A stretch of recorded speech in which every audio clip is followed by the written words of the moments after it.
Plein Feu, une émission de Kate Obel.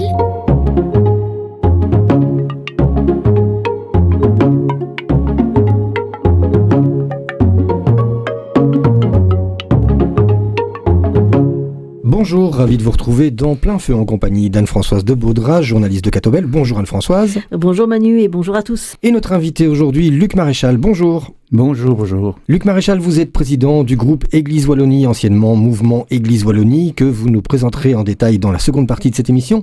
Mais avant cela, on va faire un peu mieux connaissance avec vous. Dans quelle région avez-vous grandi et quels étaient vos centres d'intérêt, adolescents et jeunes adultes ?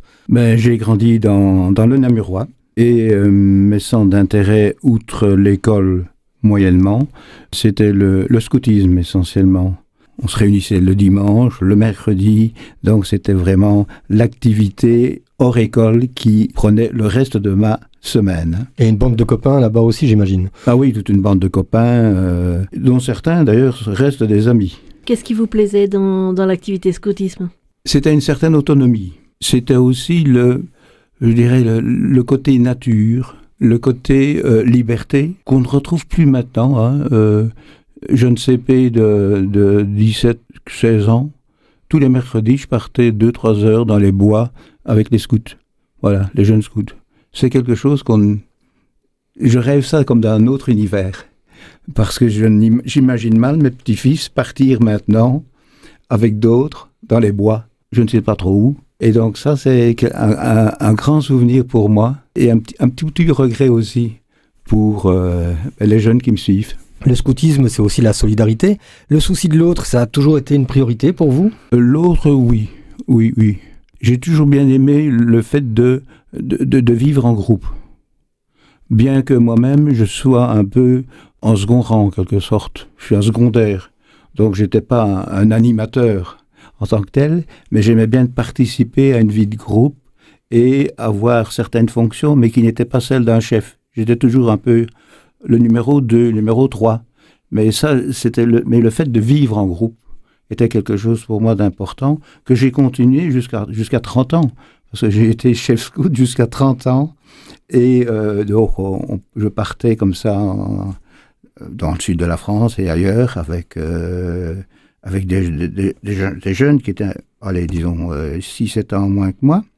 Mais c'était une découverte et c'était en même temps une façon c'était une bande de branquinolesques, en quelque sorte. Et donc, c'était toujours surprenant d'être avec eux. Il y en a un qui avait un vieux chapeau de curé.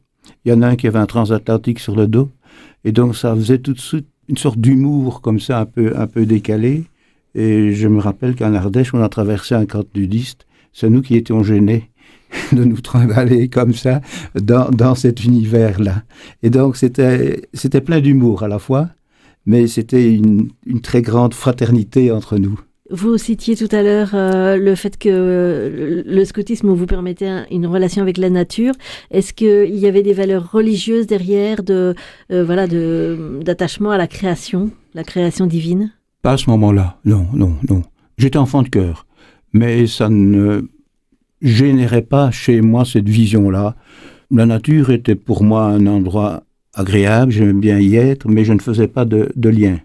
Ce que j'ai fait plus tard, mais à ce moment-là, non. Alors venons-en à votre carrière professionnelle, une carrière qui s'est construite principalement au sein de l'administration wallonne, notamment dans le domaine de l'urbanisme et de l'aménagement du territoire. Que retenez-vous de ces années et des principaux projets sur lesquels vous avez travaillé ? Écoutez, j'ai fait une longue carrière parce que d'abord je suis économiste en économie publique et j'ai été aspirant FNRS, donc chercheur pendant 4-5 ans. Donc ça c'est un univers et en même temps, j'étais membre d'un mouvement urbain qui s'appelle Namur 80. On dirait un mouvement de lutte urbaine. Et donc, à côté de la théorie, la pratique de terrain, de rencontrer d'autres intérêts, d'autres façons de voir, était pour moi tout à fait complémentaire à ce que j'apprenais à l'université et à ce que je voyais sur le terrain. Et donc, j'ai toujours aimé ce mélange à la fois de théorie, pour organiser la réflexion, mais en même temps, une approche de terrain, une approche de problèmes, des fois de conflits, mais aussi d'une haute sensibilité. Et ça, c'était un élément qui m'a toujours, je dirais, guidé en quelque sorte dans toute ma carrière. J'étais ensuite à la SDRW, que beaucoup de gens ne connaissent plus, mais qui était la Société régionale de développement pour la Wallonie. Ce que j'ai retenu, c'est que on a fait le premier avant-projet de plan régional pour la Wallonie qui a abouti 29 ans après. Comme quoi, il faut donc être dans la fonction publique marathonien en quelque sorte pour voir les projets aboutir. Et on a fait le premier atlas de la Wallonie, qui était une façon, je dirais, pédagogique pour une Wallonie qui se mette en place, puisque ça se passait dans les années 78-80, pour une Wallonie qui se mettait un petit peu en place. C'était une façon de fournir un instrument pédagogique sur la connaissance du territoire. J'étais très surpris à l'époque que quand je parlais des gens de Liège, et je leur disais, tiens, je vais aller à Tournai voir telle chose. Je dis, mais je n'ai jamais été à Tournai, moi. Et donc, on essayait alors de créer une vision par la cartographie, mais aussi par les événements qu'on créait, pour que les Tournaisiens aillent à Liège, pour que les Liégeois aillent à Tournai, pour que les Arlonnais aillent du côté du Brabant wallon, et ainsi de suite. Parcourir le territoire était pour nous, était pour moi, était pour l'équipe essentiel. Et ça, c'est quelque chose qui m'a très marqué à la SDR. En 83, boum, la SDR est supprimée et je me retrouve véritablement fonctionnaire à l'aménagement du territoire. Alors là, j'ai fait une chose qui n'était pas très marrante, j'étais directeur des recours en urbanisme. C'est plus de l'administratif. C'est tout à fait de l'administratif, voilà. Et donc, heureusement qu'il y a des failles dans les institutions. Donc, à côté de ça, je me suis occupé de d'autres dossiers. Et à ce moment-là, je me suis occupé notamment du chemin de fer. On cherchait un fonctionnaire volontaire pour s'occuper des permis d'urbanisme du TGV, de la frontière française à la frontière allemande. Je me suis occupé des permis TGV. Ça fait 9 permis qui font chacun 80 pages. Et donc, c'est une façon d'aller sur le terrain, rencontrer les gens, mais en même temps, de travailler sur un dossier qui m'a permis de rencontrer les gens de la SNCB, qui a permis de rencontrer aussi des gens qui étaient expropriés, et nous avions chaque fois des réunions dans les communes. Ce qui m'a valu d'ailleurs lieu des fois des manifestations quand j'arrivais, puisque j'étais considéré comme étant le méchant qui allait délivrer le permis de bâtir. Mais c'était une expérience intéressante. Et dans la foulée, je me suis retrouvé au cabinet de la ministre Durand, de la mobilité. Bien que je ne sois d'aucun parti politique, bien que ce ne soit pas un vice, mais enfin, c'est comme ça. Je n'avais pas... Vous n'aviez pas de carte de parti. Je n'avais pas de carte de parti, ça ne m'intéressait pas. Je m'intéressais à la société, mais j'avais d'autres visions. Vous n'avez jamais envisagé d'aller vers cette direction de la politique ?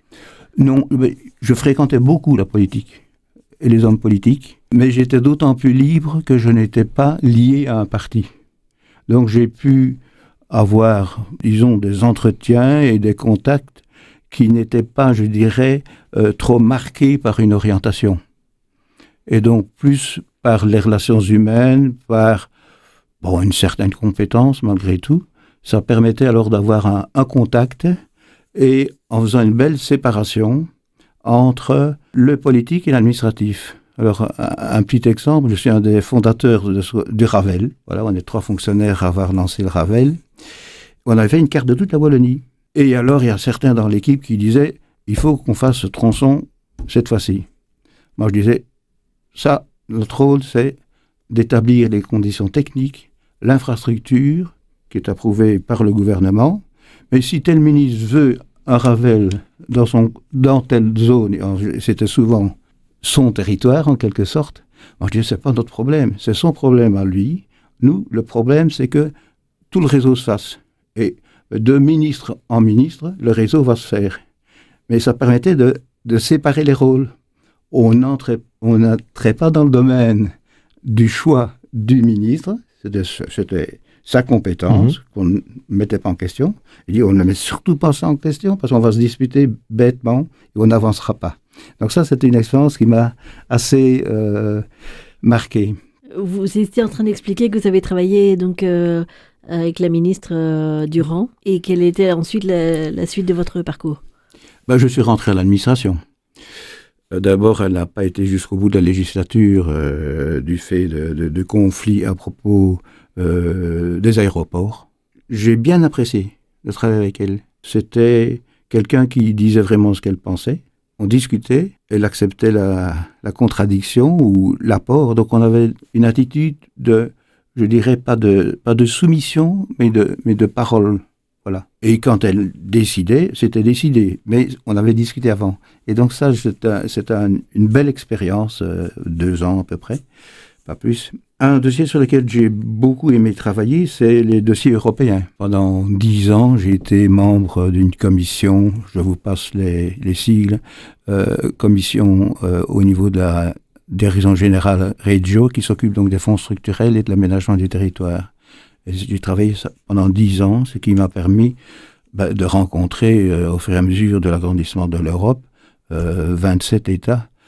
Et donc, c'était une ouverture, c'était de rencontrer d'autres mentalités, d'autres personnes, puisqu'on était mis par ordre alphabétique, là, dans les salles de réunion. À côté de moi, il y avait un Bulgare, qui était impressionnant, costaud, des bacs, etc.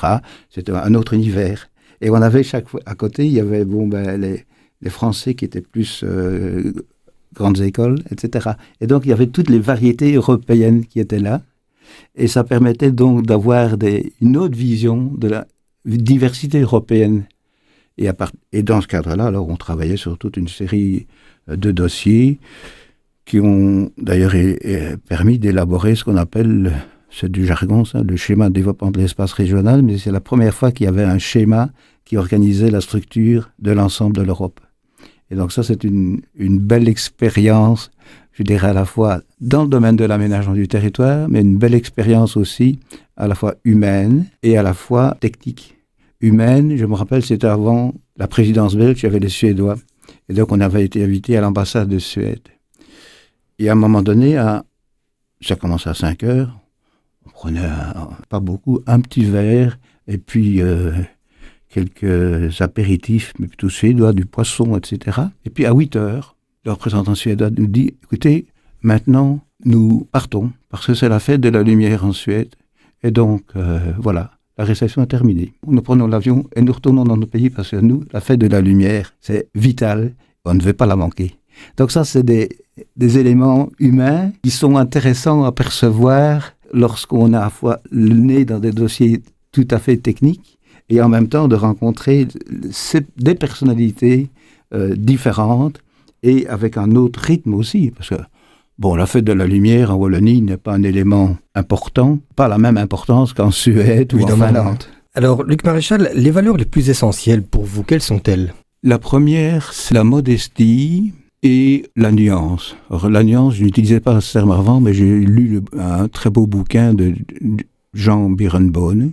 Ça s'appelle « L'éloge de la nuance ». Et je trouve ça important parce que ça permet de dialoguer, mais de dialoguer, je dirais, en finesse. Et en même temps, en écoute. Moi, c'est quelque chose qui m'a toujours intéressé, surtout que j'étais directeur de service, j'étais inspecteur, donc j'ai rencontré beaucoup de personnes.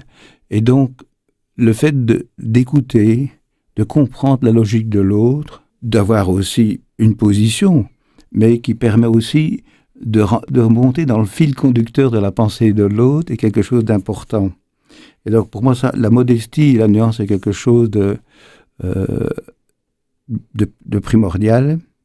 Autre chose, c'est avoir un minimum de bagage à la fois technique et un bagage à la fois de type philosophique ou spirituel. Mais moi, je vivais dans un milieu qui était l'administration.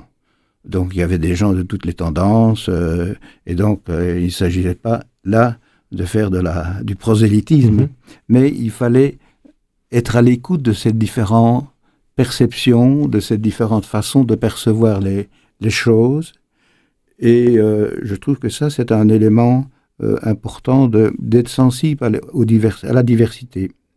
C'est comme aussi le fait de dire ce qu'on fait. Alors moi, j'ai beaucoup écrit, mais j'ai incité aussi beaucoup de fonctionnaires à écrire, à dire ce qu'ils faisaient, parce que ça obligeait de réfléchir soi-même sur son travail.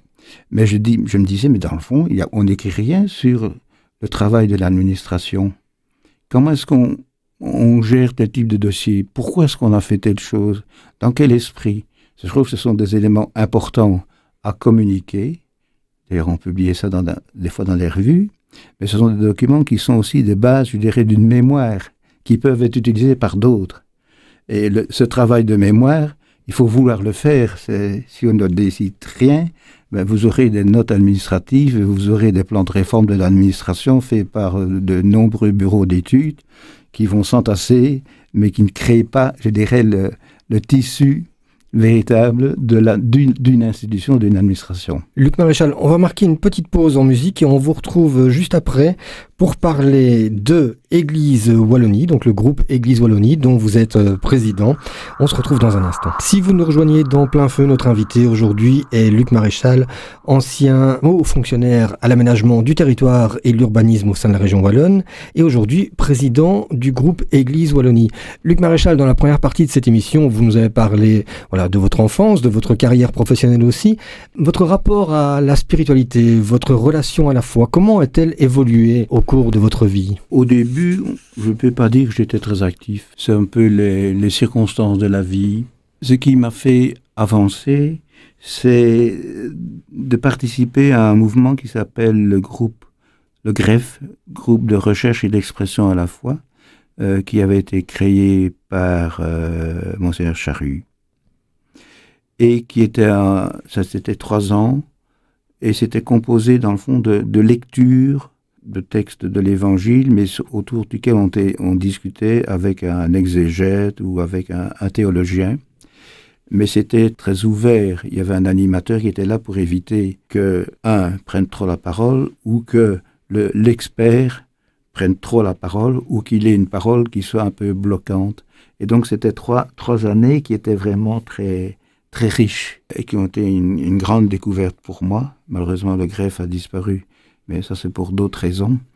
Et donc ça m'a ouvert, je dirais, à une lecture de la Bible qui ne soit pas, je dirais, lue comme un catéchisme en quelque sorte. Et donc le lire comme un récit. Et un récit qui n'est pas un donné, mais qui est construit aussi par la lecture que je peux en faire. Et donc ça c'était un moment qui était très marquant en quelque sorte dans mon évolution. Et puis, je me suis toujours alors intéressé à, je dirais, une certaine forme de spiritualité, mais je la rejoignais plus facilement à travers la poésie. Je ne lis pas beaucoup de littérature. Je lis beaucoup de documentaires, de livres d'histoire. Actuellement, je lis beaucoup de livres sur la transition. J'en lis des dizaines, où j'écris des fois. Mais la spiritualité, je la retrouve dans une forme de poésie. Je l'ai découverte récemment, vous allez me dire c'est très tard peut-être, à mon âge, mais c'est dans l'encyclique Laudato Si. Mmh. Qui est une référence en termes d'écologie sociale et de... D'écologie, oui, c'est un bouquin, enfin, je trouve il a influencé le mouvement Église Wallonie, je pourrais en parler peut-être tantôt, mais je trouve c'est un livre qui n'est pas un livre de théologien, où vous avez des références théologiques à toutes les lignes, et vous devez vous arracher les cheveux pour comprendre ce que ça veut dire. Donc c'est un écrit qui est basé sur une expérience de terrain. Et donc ça, c'est dans un style aussi qui est très fluide, qui n'est pas du tout raide. Il n'y a pas la raideur des textes scientifiques ou des textes, je dirais, théologiques au sens profond du terme. Et donc ça, c'est une ouverture. Il y a une analyse de la société qui, pour moi, est très très forte sur la gouvernance. Le PTB doit tomber en syncope quand il lit le texte qu'il y a dans Laudato Si par rapport à la gouvernance, par rapport à l'attitude qu'on peut avoir par rapport à un gouvernement qui agit mal. C'est quasiment de la désobéissance civile qui est prônée dedans.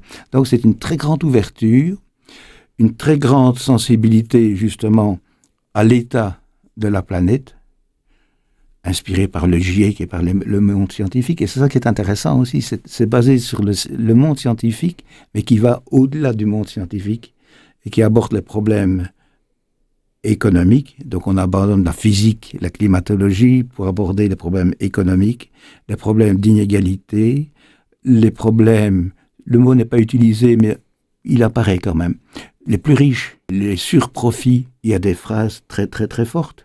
Et ça se termine alors finalement par des phrases qui sont proches de la spiritualité et qui sont alors une ouverture sur la dimension spirituelle, mais qui vient en quelque sorte dans une sorte de conclusion qui est un petit feu d'artifice après des passages qui sont pas compliqués à lire, mais qui, quand on y réfléchit, sont quand même très forts. Très remuant. Très, très, très, très remuant. Moi, j'ai été surpris de lire qu'un philosophe marxiste, j'ai trouvé pas, c'était une revue que je connaissais pas du tout, moi. C'est une revue anglaise, qui s'appelle Monthly Review. Je tombe sur un article sur l'encyclique Laudato Si, écrit en anglais par un espagnol américain, et qui dit, à part le problème de la démographie, et il vise le contrôle de la natalité, etc., c'est un livre étonnant. Et donc, voir une critique comme ça, c'est quelque chose d'assez renversant, de voir les propos qu'il tire. Et il n'est pas le seul, il y en a d'autres qui n'appartiennent pas au monde chrétien et qui ont dit que c'était un livre qui était fort et qui méritait d'avoir une grande place dans l'évolution de la société. Mon seul regret, c'est qu'il n'est pas assez vécu et utilisé dans l'Église. Ça, c'est un autre problème. On en revient justement à l'Église et plus particulièrement dans votre cas à Église Wallonie qui donc fête ses 40 ans. Revenons il y a une quarantaine d'années. Comment est née cette initiative de Église Wallonie? Alors, Église Wallonie, née au début des années 80. Alors, je ne vais pas faire un cours d'histoire, mais en 80, il y a eu en 70 la modification de la Constitution, avec ce qu'on appelle l'article le 107 quater, qui crée les régions et les communautés. Et les communautés ont été créées tout de suite. Et la Flandre, comme elle se méfiait de la région bruxelloise, a tout fait pour bloquer. Et vous avez eu la phase de ce qu'on appelle la régionalisation provisoire, mais qui a généré de très belles choses. Et puis en 80, finalement, il y a l'adoption des lois qui créent les régions. Donc à ce moment-là, je dirais, les régions prennent place. Et donc, les mouvements régionalistes wallons disparaissent, le parti politique Rassemblement Wallon disparaît, et la question qui se pose, c'est qu'est-ce qu'on va faire maintenant de cette région? Comment est-ce qu'on va la piloter et qu'est-ce qu'on veut en faire? Alors, il faut se rappeler que en 1955, ce qu'on appelle le produit intérieur brut, mais enfin ça veut dire la richesse, en gros, de la Flandre avait dépassé la richesse de la Wallonie, ce qui était un renversement après quasiment plus d'un siècle. Et donc, le gros problème de la Wallonie, c'était son redéploiement économique. Et donc, alors, c'est créé, je dirais notamment, le mouvement Église Wallonie. D'abord, officiellement en 83 à Namur, et en 81, un petit groupe s'est réuni et a produit un ouvrage, avant même que le groupe ne naisse, et le groupe est né à l'occasion du livre, en quelque sorte. Et alors, quel était l'objectif de ce groupe naissant? Alors, l'objectif, il était double au départ.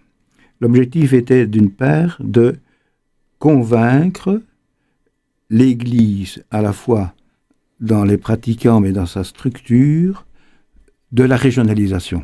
Et qu'il fallait entrer dans la régionalisation. Il ne fallait pas entrer à reculons, c'était quelque chose qui était là, et qu'avoir une attitude, je dirais, de type unitariste au sens péjoratif du terme, n'était pas la façon de rencontrer les problèmes de la Wallonie. Le deuxième, c'était que le redéploiement de la Wallonie devait se faire avec toute une série d'autres mouvements. Donc, ce n'était pas uniquement la tâche du mouvement Église Wallonie, c'était la tâche d'un mouvement qui émanait du courant socialiste, du courant libéral, etc. Mais donc, c'était la diversité politique de la Wallonie qui devait se mettre au travail pour redéployer la Wallonie. Et donc, les premières réunions, par exemple, d'Église Wallonie, il y a eu des journées d'études où il y avait M.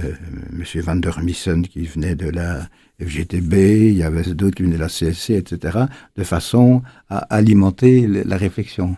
Donc, on est parti de ça. Sur quel type de sujet travaillez-vous, réfléchissiez-vous? On avait des journées d'études. Comment faire en sorte qu'une région qui était la première région industrielle après la Grande-Bretagne, mais qui n'a pas su franchir cette étape-là, puisque après 40-45, la Wallonie a continué à investir dans l'industrie charbonnière, dans l'industrie métallurgique, tandis qu'en Flandre, ils sont passés dans une autre étape, et on arrive dans les 30 glorieuses, donc c'est les voitures, c'est la fabrication des machines à laver, etc. On entre dans une seconde révolution industrielle que la Wallonie n'a pas embrayée. Et donc il fallait commencer à réfléchir sur la façon de relancer l'économie wallonne avec une mentalité qui était très différente, puisque c'était un pays une région qui sortait de la grande industrie. Tandis que la Flandre, il n'y avait quasiment pas de grande industrie, à part un pôle ou l'autre, Anvers, un peu de Courtrai, enfin, etc. On était dans une mentalité de grandes entreprises, de grandes forces de travailleurs à travers les syndicats, et donc il n'y avait pas beaucoup de petites et moyennes entreprises. Donc il y avait peu d'éléments qui pouvaient amener un changement, en quelque sorte, par rapport à ces grands groupes. Et donc il y a eu tout un travail qui était mené par nous et par d'autres, surtout par d'autres, parce qu'il fallait aussi s'investir uniquement dans l'économie pour faire ce genre de choses. Et les syndicats ont joué un rôle important d'ailleurs de ce point de vue-là, parce qu'il y avait à la fois les patrons et les syndicats qui étaient quand même les deux grands courants. Et je parlais tantôt de la SDR. La SDR, c'était créé par les syndicats et par le patronat. Donc ça donne une façon déjà de voir quelles pouvaient être, je dirais, les alliances qui pouvaient se créer. Et donc ça, c'était ce qu'on a tenté de faire, c'est faire en sorte que l'on mette, je dirais, du contenu dans le redéploiement, sur qu'est-ce qu'on vise, quel est le type de formation qu'il faut assurer, quel est, je dirais, le type de politique économique à mener. Alors ça pouvait être une politique d'infrastructure. Pour rappel, vous savez, il y a les autoroutes. Encore maintenant, la mobilité par voiture pose problème. À l'époque, c'était les autoroutes qui étaient des éléments importants. Aller d'un coin à l'autre de la Wallonie, il a fallu du temps. C'est à partir de l'Expo de 58 qu'on a commencé à avoir des autoroutes. Avant, il n'y avait rien, et elles étaient surtout en Flandre. Et donc, c'était progressivement construire, je dirais, l'édifice qui permettait de faire avancer la Wallonie, tout en ayant en même temps une attitude qui était que l'Église devait aussi participer par son action. Mais alors justement, concrètement, comment les chrétiens peuvent participer à ce redéploiement économique et social de la Wallonie ?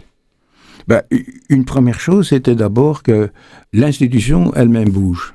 Par exemple, Monseigneur Charru, qui était plutôt un évêque assez timide, évêque de Namur, a publié une lettre sur l'avenir économique de la province de Namur et Luxembourg, rien que là-dessus. Donc c'est assez rare qu'un évêque sorte un texte sur l'avenir économique des deux provinces qui composent son diocèse.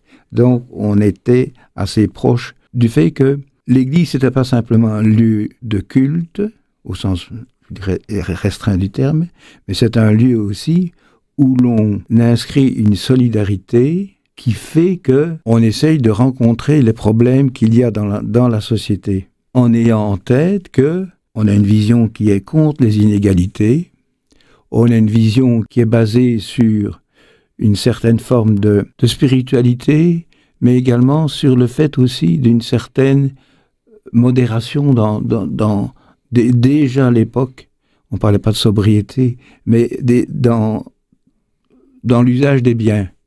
Et donc c'est toute une série de ce type de valeurs qu'on a essayé de mettre en avant. Qui fait partie de ce mouvement Église Wallonie ? Est-ce qu'il y a des prêtres, peut-être des évêques, des laïcs, des religieux ? Il y a d'abord eu un épisode assez étonnant en 80. En 80, il faut savoir qu'en 83, le ministère de la région wallonne a été créé. Donc c'est une année vraiment, ce sont des années charnières. Mm-hmm. Et en 81, Monseigneur Huard organisait une sorte de grande rencontre.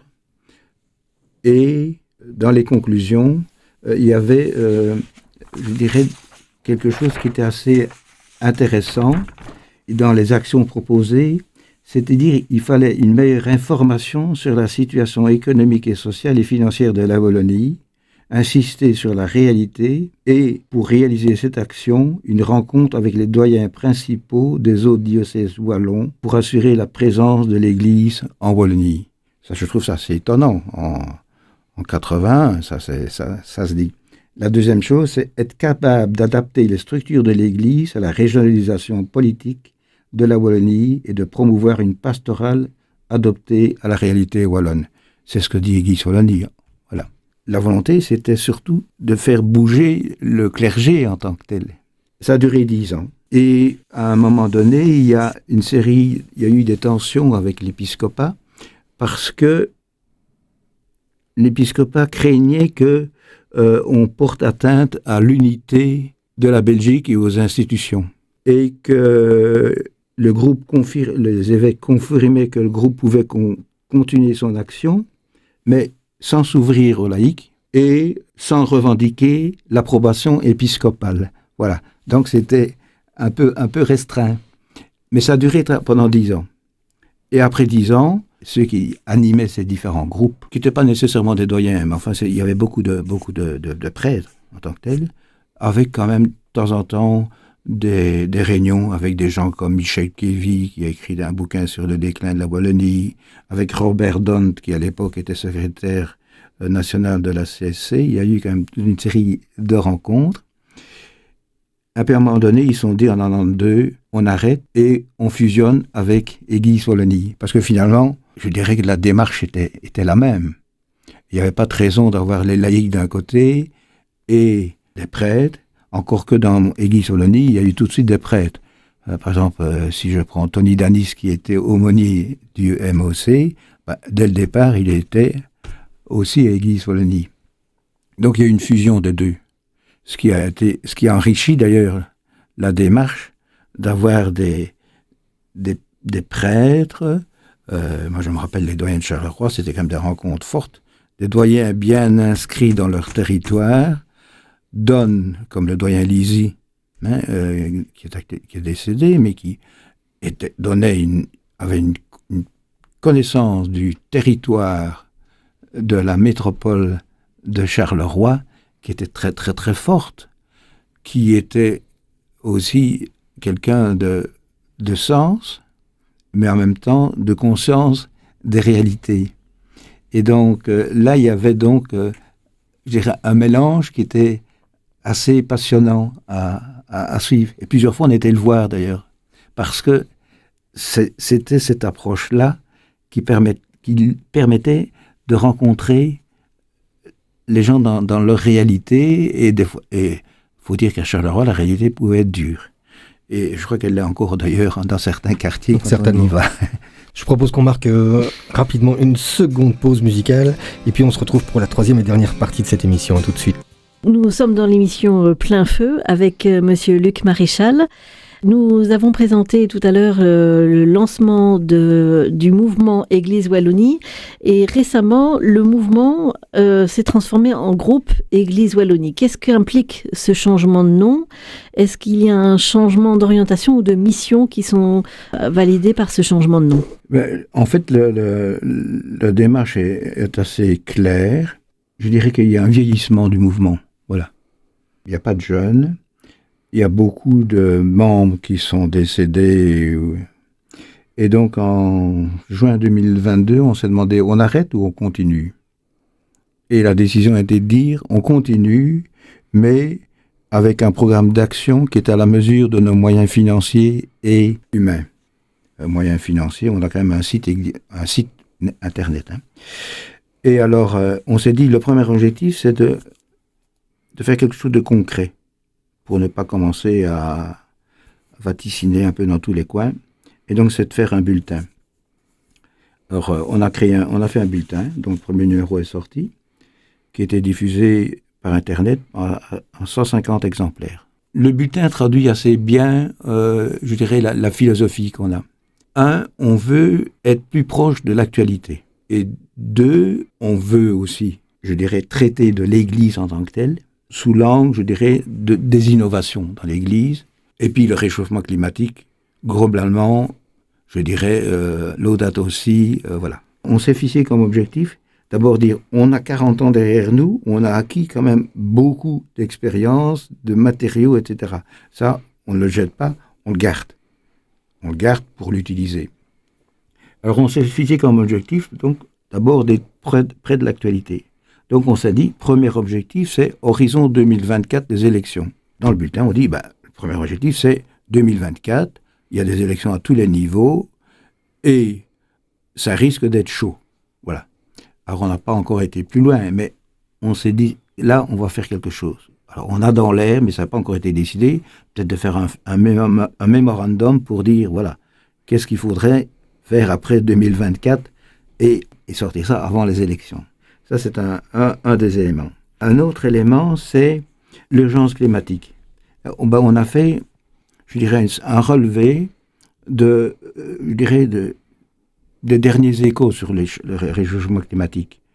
Et quand on prend ce qu'on appelle la COP, donc la réunion organisée par l'ONU, avec le GIEC, on va droit dans le mur, pour reprendre l'expression de certains. Et donc là, il faut agir vite. Et donc ce qu'on veut faire, c'est dire, il faut agir vite, et agir vite à la fois en agissant sur ce qu'on appelle la sobriété, mais la sobriété, c'est pas simplement la sobriété individuelle, c'est la sobriété que certains appellent systémique. Systémique, ça veut dire quoi? Mobilité, vous pouvez agir sur la production de la voiture. Un autre élément, c'est peut-être avoir des transports en commun, mais c'est aussi faire en sorte que les activités économiques ne soient pas trop éloignées des lieux d'habitat, ce qui est un défi important. Il faut le dire. Par exemple, c'est éviter d'avoir des gros établissements partout. Au lieu de faire des maisons de repos 300 personnes ou 150 personnes, avoir des maisons de repos beaucoup plus réparties. Pour les équipements scolaires, avoir des équipements scolaires qui soient beaucoup moins centralisés, qui obligent beaucoup moins à la mobilité. Donc la mobilité voulue, nécessaire, il faudrait la diminuer parce que avec le système qui est mis en place maintenant, la mobilité ne fait que croître, alors qu'elle devrait décroître.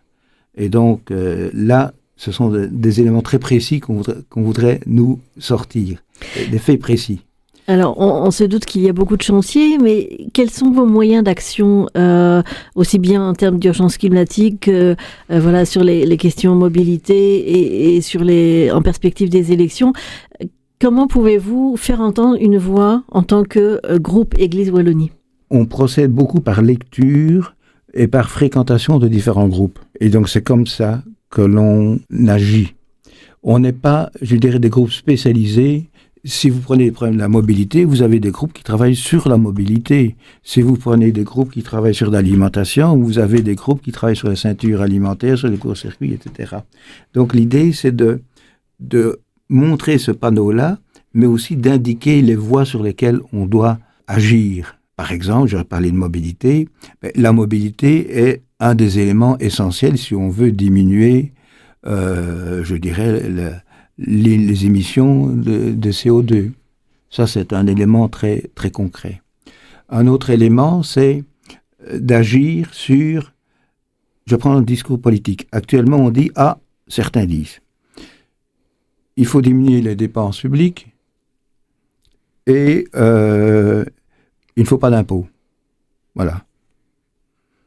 Notre position, c'est de dire, quand on voit la masse d'argent qu'il y a, l'argent gris, qui est hors circuit, il y a de quoi mener toutes les opérations qu'on souhaite au niveau d'une politique qui fait que l'on émet beaucoup moins de CO2. Mais on dit, attention, ça coûte cher. Mais après, à côté de ça, on voit qu'il y a des montagnes d'argent. L'argent, je pourrais presque prendre le récit biblique de Jésus, l'argent est quelque chose qu'il faut remettre à sa place. Et là, il y a un lien avec, je dirais, la spiritualité chrétienne. Cet argent-là doit être capté, donc il faut qu'il y ait une taxation qui fasse que l'argent soit injecté dans le circuit économique, mais naturellement, il faut mener de bonnes politiques. Et c'est ce que j'appelle la mobilité transversale, etc. Et donc, c'est toute cette réflexion-là qu'on mène actuellement au sein d'Église Wallonie, donc alimenté par des spécialistes, par nos propres lectures, On n'est pas un groupe énorme, ça fait 10 personnes quand on voit. Mais on se dit, à 10, on peut dire quelque chose. Mais surtout, c'est de dégager des pistes qui nous semblent, avec toute la modestie qu'on peut avoir, qui nous semblent être importantes. C'est celle que je viens de vous citer. Mais c'est notamment accepter qu'il n'y ait plus d'impôts, qu'il n'y ait plus d'égalité au niveau des impôts, mais qu'on aille chercher l'argent. C'est parce que c'est pas normal qu'il y ait des milliards et des milliards. La Banque européenne, je crois, vient de décider que 530 milliards d'euros devaient être financés par les banques. Vous risquez d'avoir alors là une dette publique qui augmente de façon importante, alors que la Banque européenne pourrait très bien elle-même absorber ces 530 milliards. Donc là, il y a des discussions à avoir. Luc Maréchal, vous avez parlé de la place de l'argent dans la société. La croissance des inégalités est plus marquante suite à la crise sanitaire, à la crise de l'énergie également. Pensez-vous que la Wallonie a les armes pour réduire ces inégalités ? Je crois que la Wallonie a des armes, oui. Parce que à l'échelle du monde, la Wallonie n'est quand même pas, je dirais, elle fait partie des pays bien développés, avec des dissymétries importantes en matière de richesse et d'inégalité. Mais globalement, c'est une région qui se porte relativement bien. Je veux dire relativement bien à l'échelle du monde, à l'échelle mondiale, bien sûr, à l'Ouganda ou au Kivu ou à d'autres régions dans le monde, etc. Mais donc, il ne faut pas entrer dans un discours qui consiste à dire qu'on a toute la misère du monde sur le dos. On a des problèmes, mais on n'est pas dans ceux qui se situent, je dirais, dans l'élément le plus noir. On fait partie de l'Union européenne. On fait partie, via l'Union européenne, du G7, du G20, etc. Donc on est quand même dans toutes sortes de lieux de pouvoir. Et donc, c'est important, dans ces lieux de pouvoir, de porter un discours aussi. Un discours qui soit celui qui vise à dire il faut travailler sur les inégalités, il faut lutter absolument pour une agriculture, une agroculture agroalimentaire et pas agro-industrielle, ce qui veut dire être très net par rapport à tout ce qui est pesticides. Mais ça, on peut le dire, on peut agir aussi au sein de l'Union européenne. Mais ça suppose aussi, je dirais, de convaincre aussi le personnel politique, parce que le personnel politique aussi, il y a plusieurs courants. Quand on regarde le gouvernement, il y en a qui disent il ne faut pas augmenter les impôts. Alors, attention, on n'augmente pas les impôts. Et les dépenses, pas de trop. Donc là, il y a une prise de position. Et donc, on veut être un peu plus, si vous permettez cette expression-là, qui m'est personnelle, qui n'est pas, parce que je ne demande pas chaque fois la signature de tout le monde, mais c'est, je dirais, être plus carré. Voilà. Plus carré et dégager des axes. Et oser dire les choses de façon claire. Le GIEC l'a fait. Le GIEC a dit maintenant, on ne donne plus de date de dire il faudrait qu'on atteigne telle température.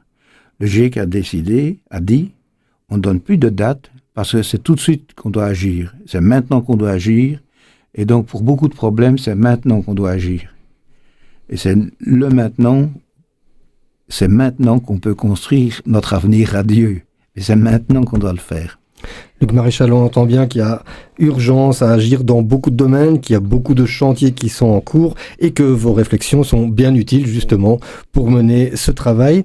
Si on veut pouvoir partager ces réflexions, comment faire pour avoir accès à votre documentation, à cet échange d'idées ?